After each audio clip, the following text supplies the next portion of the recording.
So let's just talk about how we can return value from one function in Python. So in Python we can use the return keyword inside a function to send values back to the caller. So suppose we have one function. Now the function can take parameters like a and b, and then the function can perform some operation on these parameters. Like in example, it can add those two numbers and then it can generate one result.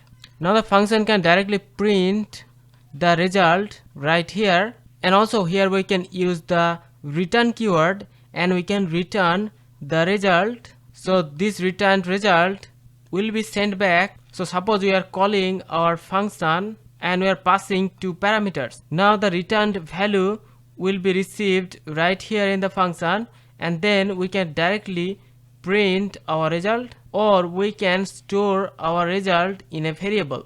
So the return statement specifies what value the function sends back to this caller. Like an example, suppose we have the function multiply. The function takes two parameters a and b.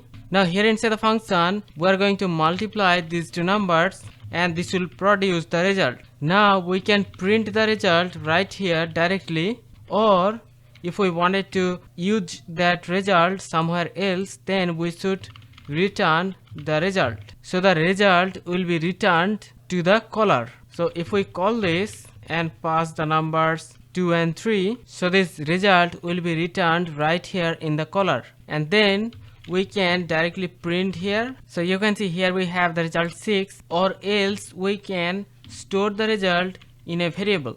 So this is the way we can return value from one function that can be printed, that can be stored in a variable, or can be used somewhere else. So hope you understand about the concept. See you in the next one.